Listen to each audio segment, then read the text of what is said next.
The night air was thick with mist, curling like ghostly fingers through the narrow alleys where Elias had once felt the faintest hope for his clandestine rebellion. Now that hope was unraveling like the torn seams of a hastily discarded garment.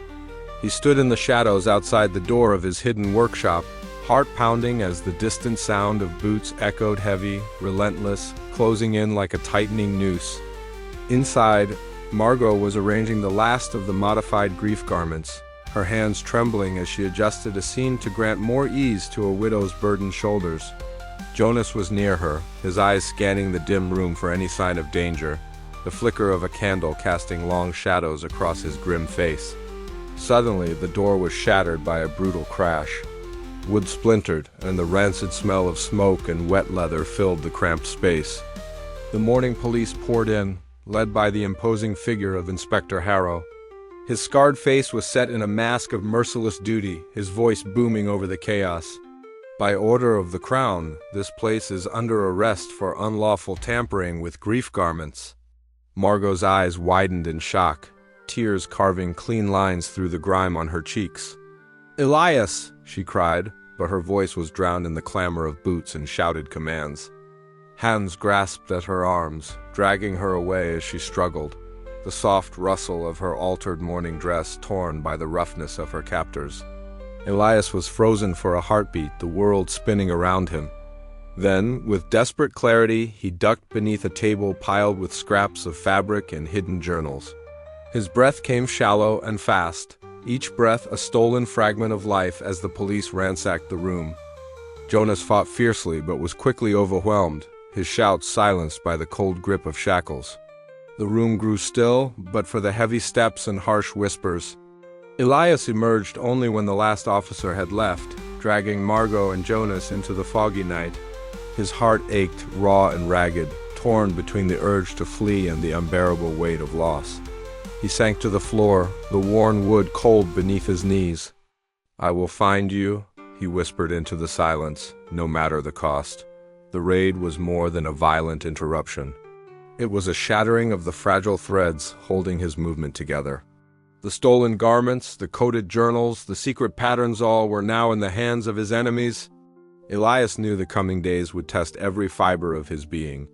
But as the dawn crept over the city, painting the fog with pale gold, Elias rose. The pain was a heavy cloak, but it could not suffocate the fire within him. He slipped away into the bustling streets, a shadow among shadows, carrying the hope of those who still believed that grief need not be worn as a prison. His journey had become a torn tapestry of sacrifice and survival, each step forward stitched with the memory of those captured. Yet, even as the morning police tightened their grip, Elias's spirit remained unbroken, his resolve a needle threading through the darkness toward a new dawn. The question that haunted him was bitter but clear. How much could he sacrifice before the seams of his own soul gave way? And was the price of freedom worth the cost of those he loved? The city slept uneasily beneath the weight of enforced sorrow, but Elias Outlaw and Taylor wove a new pattern in the shadows, one that might someday unravel the tyranny of grief itself. As the fog swallowed his figure, the night whispered promises of defiance and hope, carrying his name like a secret stitch in the fabric of a changing world. And so the chapter closed, leaving the reader poised on the edge of uncertainty, eager to follow Elias's next desperate move in a world where every thread mattered. The underground chamber was cloaked in shadows, the faint flicker of a single candle casting trembling silhouettes on the cold stone walls. Elias sat hunched over a worn wooden table, his fingers tracing the delicate seams of a black garment, his own grief attire. The fabric was heavier than he remembered. Each stitch seemed to press down on his chest, bearing the weight of memories he had long tried to suppress. The silence around him was oppressive yet familiar, echoing the enforced quiet of mourning that society demanded.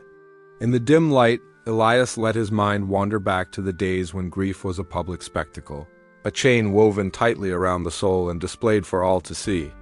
He had once been a humble tailor, stitching these sorrowful garments with care, but beneath the surface, a quiet rebellion had taken root. Now, as an outlaw of emotion, his solitude was both a refuge and a prison. His thoughts drifted to Martha, his most trusted apprentice and companion in this clandestine fight. She had arrived quietly earlier, wrapping herself in a muted shawl that barely concealed the faint marks of grief she too had worn. Their whispered conversations in this hidden sanctuary were lifelines plans sewn together with hope and caution. Together they plotted the next steps to unravel the suffocating customs that bound their city in sorrow. Elias's fingers moved deftly, loosening a seam here, smoothing a fold there as he spoke softly. "We must be careful, Martha. Each alteration is a thread pulled from the fabric of this cruel tradition. But if we unravel too quickly, they will come for us all." Martha nodded, her eyes reflecting a mixture of fear and determination. The city is restless. Even the clergy and artists are beginning to question the weight we bear. Our time is coming, Elias. As night deepened, Elias's mind wandered into dreams, a labyrinth of faces both familiar and lost. He saw the widow relieved by his secret modifications, the aristocrat who dared to hide true sorrow beneath gilded layers, and the apprentices who risked everything to join his cause. Their silent expressions were stitched into the tapestry of his resolve, a reminder that his fight was not just against fabric but against the very silence imposed upon grief. The muffled sounds of Victorian London filtered down from above the clatter of carriage wheels on cobblestones, hurried footsteps echoing in alleys, and the distant tolling of church bells marking time and loss. These sounds were the pulse of a city bound by ritual, yet Elias heard in them the stirrings of change. Loneliness was his constant companion, yet it was tempered by a burgeoning courage that set his heart aflame. The silence he endured was no longer a shackle, but a forge, tempering his spirit for the battles ahead. In this quiet crucible, Elias vowed to transform his sorrow into strength, to weave defiance into every stitch, and to one day see a world where grief was felt deeply, but never worn as a chain. Yet even as hope stirred, a shadow lingered, a reminder that the path forward was fraught with peril. The morning police were relentless, and trust was a fragile thread easily snapped. Elias knew that the silent seam he now wove between sorrow and rebellion might be his last, but he embraced it with unwavering resolve. In the depths of the night, as the candle guttered low, Elias's whispered vow filled the chamber. "I will not let grief be our prison. We will find freedom in feeling, not in wearing." And with that, the silent seam of his rebellion was stitched tighter, ready to unravel the gilded grief that bound Victorian London. I sat alone in the cluttered sanctuary of my workshop, the flickering candlelight casting long, dancing shadows upon the walls, lined with bolts of fabric and worn tailoring tools. Each stitch I placed in the garment before me was deliberate, a silent defiance woven thread by thread into the very fabric of tradition. This was no ordinary grief garment. It was to be the last and emblem of liberation disguised beneath the guise of mourning, a cloak that would not suffocate but instead breathe with the wearer. Marianne's footsteps echoed softly from the back room, her presence a steady comfort amid the chaos of my thoughts. She appeared at the doorway, eyes bright with the same fierce hope that had propelled us through countless dangers. "It looks unlike any garment I've seen," she whispered, stepping closer to examine the delicate embroidery that shimmered faintly, like tears turned to light. "It must," I replied, hand steady despite the pounding in my chest. "If this fails, we risk everything. But if it succeeds, it will unravel the chains that bind us all." Our plan was audacious to bold, perhaps, but necessity had long since silenced caution. The city's suffocating customs demanded that grief be worn as tangible proof of loss, a spectacle that crushed the spirit beneath layers of black silk and stifling lace. I had spent years in secret rebellion, loosening seams and softening linings. But this, the final stitch, would challenge the very foundation of that oppression. Lady Beatrice arrived under the cloak of twilight, her usual regal composure tempered by a rare vulnerability. In the quiet confines of my workshop, she shed the elaborate sorrow that society demanded of her, revealing a woman weary of pretense yet burning with quiet resolve. "The hour draws near," she murmured, her voice a fragile thread connecting us all. "The world may not be ready, but neither are we to remain silent." Together we mapped the course of our rebellion, a grand public ceremony where the garment would be unveiled, not as a symbol of mourning, but of mourning unbound. It was a gamble against the rigid structures enforced by the mourning police, led by the relentless Inspector Harrow, whose shadow loomed over every whispered conversation and furtive glance. Days bled into nights as preparations consumed us. Each secret meeting, each whispered exchange, carried the weight of potential betrayal. The city itself seemed to hold its breath. The usual clatter of carriages and chatter dulled beneath the oppressive fog that mirrored the heaviness in our hearts. On the eve of our plan, I found myself alone on the rain-slicked streets, the cold biting through my threadbare coat. The tolling church bells marked the passing hours, their somber cadence a reminder of the stakes we faced. Around me, the grief garments of the city's mourners swayed like a dark tide, a sea of sorrow waiting to be challenged. Would the world see the garment as I intended, a sign of hope, of freedom, or would it brand me as a heretic, a criminal against the sacred rites of mourning? The question gnawed at me, but beneath it all burned a resolute flame. No longer could sorrow be dictated by fabric and ceremony. It must be felt, lived, and ultimately freed. As dawn crept over the horizon, I traced the final stitch with a trembling finger and whispered a vow to the silent city. This was the last garment I would ever sew in the name of grief. The rest would be woven from courage, defiance, and the unyielding desire for a world unshackled by the weight of material sorrow. The stage was set, the hour was upon us. With a steady breath, I prepared to face the consequences of the last stitch. The following hours were a whirlwind of whispered commands and hurried movements. Marianne moved like a shadow by my side, steadying my nerves with a reassuring squeeze of the arm. Lady Beatrice's influence opened doors otherwise barred, granting us access to the grand hall where the ceremony was to take place, a spectacle of opulence and somber tradition that masked the undercurrents of unrest. The crowd gathered, draped in the customary veils of mourning, their faces a mix of resignation and curiosity. As the appointed moment arrived, I stepped forward, cloaked in the garment I had crafted, its dark surface catching the light and shimmering with the subtle embroidery that told a story of resilience. Gasps rippled through the assembly as the fabric caught their eyes, not a symbol of oppression, but a mantle of liberation. Whispers grew louder, eyes met with new understanding, and the rigid lines of ceremony began to blur. Yet from the shadows I could sense the tightening grip of Inspector Harrow and his men, their presence a stark reminder of the dangers we courted. The final stitch had been placed, but the unraveling had only just begun. As the ceremony descended into chaos, I locked eyes with Marianne and Lady Beatrice, a silent pledge passing between us. No matter the outcome, this was a beginning. The last stitch was not an end, but the first thread in a tapestry of change. And so, beneath the gaslit lamps of Victorian London, the fabric of grief began to tear thread by fragile thread into something new, something unbound.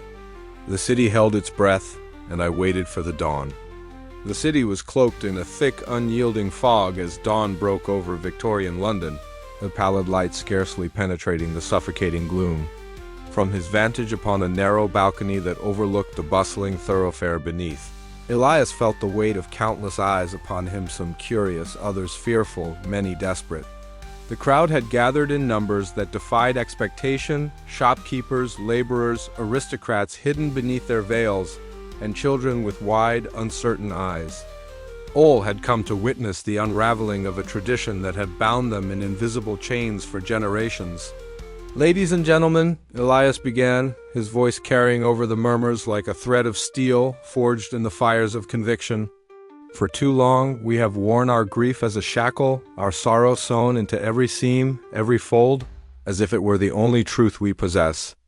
Today, I offer you a choice of hope that grief need not be a garment that weighs upon us, but a feeling that lives within, free and unbound." Beneath him, assistants carefully unveiled the first array of modified grief garments. Their appearance was unremarkable at a glance: black silks, fine lace, the customary adornments of mourning. Yet their seams had been undone, their linings removed, their constrictions eased. The physical burdens that had once stifled breath and bent backs were gone, replaced by a lighter fabric and an even lighter spirit. Whispers spread through the crowd like wildfire. A widow clutched her altered shawl, tears mingling with a tentative smile. A merchant removed his heavy gloves, flexing fingers that had been numb with sorrow and societal expectation. The murmuring grew louder, swelling into voices that dared to hope. But such hope did not go unnoticed by the enforcers of tradition. From the shadowed edges of the square, Inspector Hargrave observed with a cold, calculating gaze. Clad in the austere uniform of the morning police, his presence was a stark reminder of the rigid order that governed the city's grief. "Begin the arrests," he commanded, voice low but ironclad. "These acts are seditious. Let no one forget the cost of defiance." The officers moved swiftly, their boots striking cobblestones with a harsh rhythm that echoed through the misty streets. Men and women adorned in Elise's modified garments were seized, protests crushed beneath the weight of authority. The clash between old and new, between oppression and liberation, ignited a fever that spread through the city like wildfire. In a dimly lit parlor far from the turmoil, Lady Marian Ashcroft convened a discreet assembly. Draped in elegant mourning attire that concealed her sharp gaze, she addressed a circle of influential figures. "We cannot deny the truth any longer," she intoned. "The customs that bind us in sorrow also bind us in silence and submission. It is time to question the rituals that have governed our lives and to find a path toward healing that honors loss without demanding chains." Her words kindled a cautious flame of resolve among those present, a quiet but growing force that challenged the very foundations of Victorian society. Meanwhile, Elias retreated to the sanctuary of his workshop, a sanctuary now marred by chaos. Torn fabrics littered the floor, remnants of hurried preparations and shattered hopes. His body bore the marks of recent skirmishes, bruises darkening beneath his sleeves, a cut on his cheek stinging with every breath. Yet, within his eyes burned a steadfast light, a testament to unyielding spirit. As the city writhed in unrest, the morning police tightened their grip, but the tide had begun to turn. The public's whispered sympathies now emerged as murmurs of support, and the once unassailable edifice of enforced grief began to show cracks. Elias knew the road ahead was fraught with peril. Tradition, like the heavy fabric of the grief garments he had spent his life altering, was woven with threads strong and enduring. Yet every thread, he believed, could be pulled, every seam undone, until the garment of sorrow was no longer a prison but a cloak of remembrance and freedom. And so, as night fell over London, the city held its breath, between the tightening grasp of the morning police and the fragile, burgeoning hope kindled by a tailor who dared to dream of a world uncloaked in grief. "This is but the beginning," Elias whispered to the shadows. "The stitches that bind us will come undone, one by one." Outside, distant bells tolled mournfully, their echoes carrying through the fog. But amidst the tolling, a new sound began to rise, a chorus of voices, rising, weaving a new pattern into the fabric of society. The unraveling had begun. The night air was sharp and biting as Elias moved swiftly through the labyrinthine alleys of Victorian London, his breath misting in the chill. Each step echoed faintly against the cobblestones, a hurried rhythm against the silence that had settled over the city like a shroud. The rebellion, the clandestine network he had nurtured so carefully, was unraveling faster than he had feared. Whispers of betrayal had reached him in recent days, but he had hoped against hope that the roots of treachery lay elsewhere. He rounded a corner near a narrow passageway, heart pounding with a mix of adrenaline and dread. A shadow detached itself from the darkness, stepping forward with a nervous glance over his shoulder. "Elias," the figure whispered, voice tight with urgency. "They're coming for you." Recognition hit him like a blow. Thomas Gray, once his most trusted apprentice, now a trembling harbinger of doom.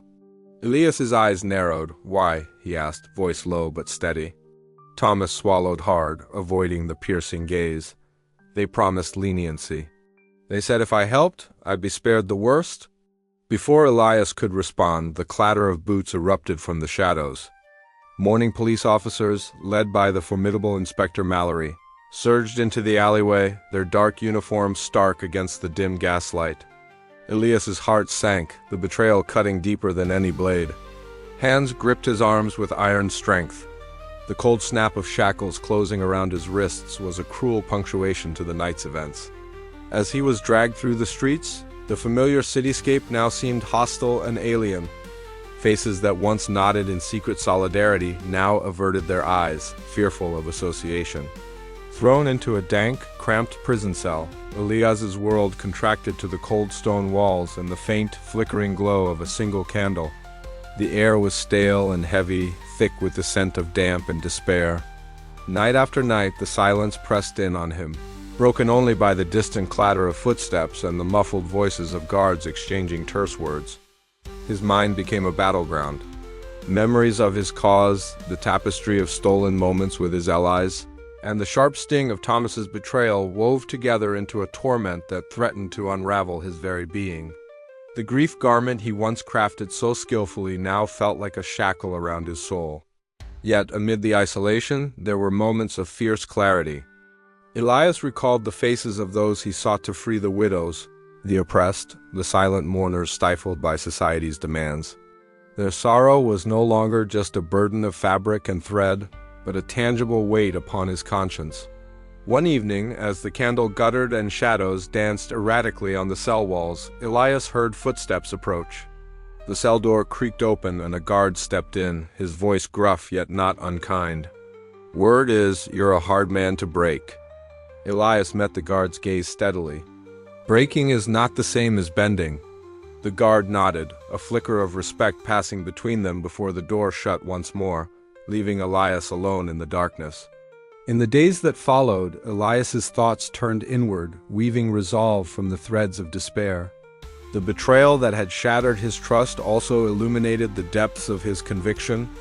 If his capture was a loose thread in the grand fabric of his rebellion, then he would unravel it from within, turning confinement into a crucible of transformation. Through whispered conversations with fellow prisoners and subtle observations of the guards, Elias began to gather intelligence. His mind sharpened, plotting not just survival but the continuation of his cause beyond the walls that imprisoned him. The physical chains could bind his body, but his spirit sought freedom in the quiet spaces of hope and defiance. And as dawn's pale light seeped through the barred window, casting cold rays across the worn floor, Elias stared outward, a flicker of hope igniting within. The city was vast, and his story, though momentarily bound, was far from over. The loose thread of his capture might yet unravel the entire tapestry of Victorian mourning. With that fragile hope, he prepared for what lay ahead, knowing that even in darkness, the smallest light could kindle a revolution. The heavy bars of the prison cell cast long shadows across the cold stone floor as Elias settled onto the narrow cot, the weight of captivity pressing down upon him like the very garments of grief he once sought to undo. Yet, despite the harshness of his surroundings, a flicker of something unexpected stirred within him hope. Father Ambrose, the prison chaplain, had become an unlikely beacon in this bleak place. Each day, as the sun crept timidly through the small barred window, Elias awaited the soft footsteps and the rustle of the worn robes that heralded the elderly man's arrival. Their conversations, whispered and furtive, wove a tapestry of trust and shared conviction. The chaplain spoke not in sermons, but in gentle encouragements, revealing a deep sympathy for Elias's cause and a desire to see the heavy chains of mourning customs broken. "There is power in what you do, Elias," Father Ambrose murmured one afternoon, his voice a hushed comfort amid the clanging echoes of the prison. "Even behind these walls, your threads of change are not severed." Elias nodded, the coarse fabric of his prison garb a stark reminder of the garments he once crafted and now sought to dismantle in spirit. Beside him, Mara, a fellow inmate who had once plied her trade as a seamstress, became a steadfast companion. Their shared histories of needle and thread became a lifeline, a whispered rebellion against the dehumanizing weight of their confinement. In the chill of the prison yard, their voices mingled with the clatter of iron and the murmurs of other inmates. They exchanged stories, lessons, and dreams, each stitch of conversation a small act of resistance. Mara's fierce gaze met Elias's with understanding. Here, even in chains, their craft held a quiet dignity.